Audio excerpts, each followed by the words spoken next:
안녕하세요. 서울인치과 치과의생사 김지연입니다. 지난 영상에서는 몰더블 오토비티라는 자가치아 뼈이식제에 대해서 설명해 드렸습니다. 오늘 영상에서는 그 이식제를 어떻게 신청할 것인지에 대해서 설명드리도록 하겠습니다. 먼저 치아를 발치하고 자가치아 뼈이식제를 사용할 예정이라면 치과에서 한국치아은행으로 미리 키트를 신청합니다. 신청하시게 되면 이렇게 받아보실 수 있는데요.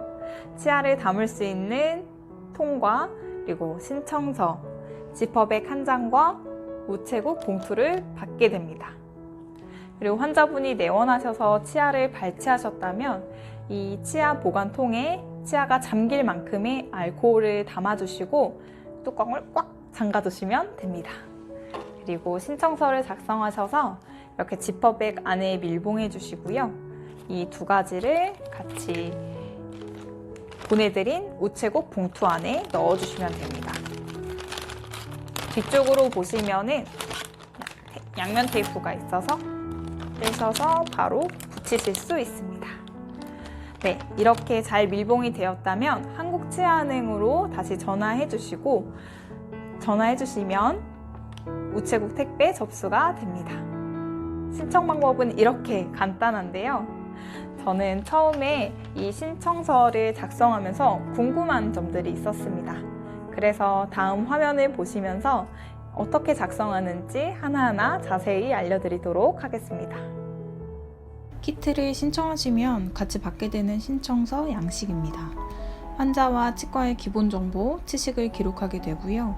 자가치아 뼈이식제를 신청할 것인지 아니면 치아 보관 서비스를 이용할 것인지에 대해 체크하게 됩니다.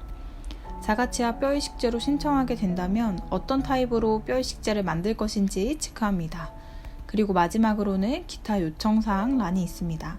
하나하나 자세히 보도록 하겠습니다. 첫 번째, 환자 및 치과의 기본 정보란입니다. 환자분에게는 기본 정보를 적어주시도록 합니다. 그리고 자가치아 뼈이식제가 아니라 치아 보관을 할 시에는 신청인, 즉 환자분의 주소를 꼭 기재해야 합니다.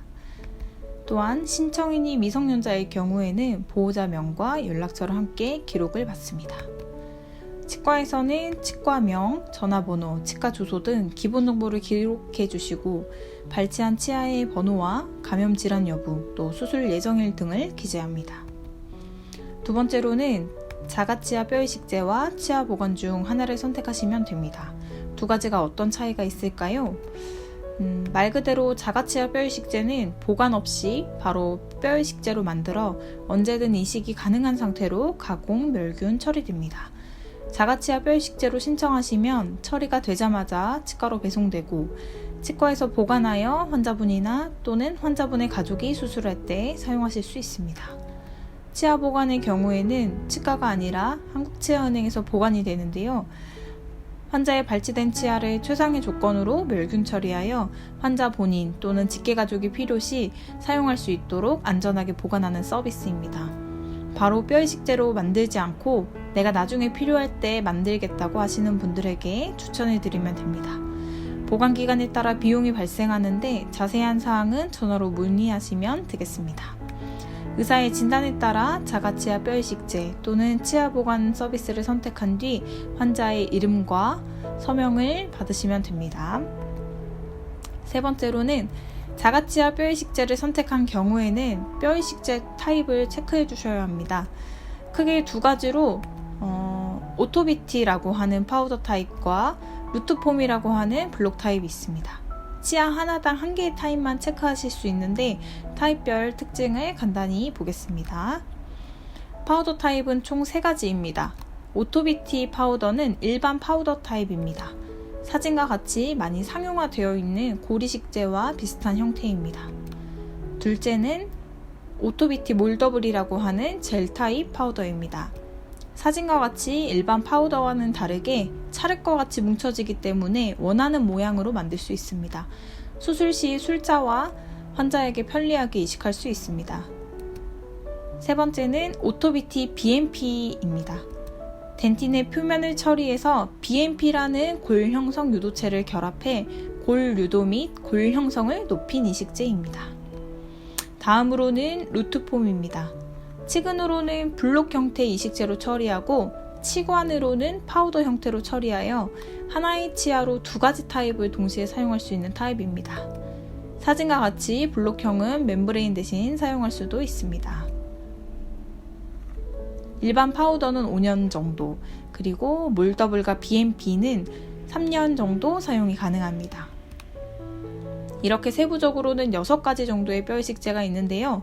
이식제를 어느 술식에서 사용할지 고민되신다면 어민웅 원장님의 강의를 참조하시면 되겠습니다.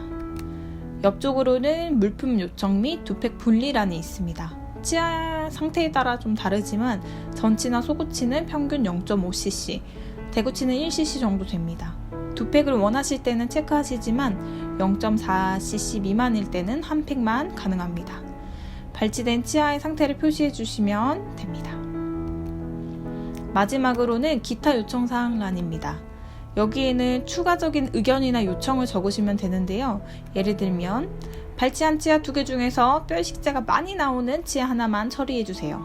또는 수술 날짜가 몇 월 며칠입니다.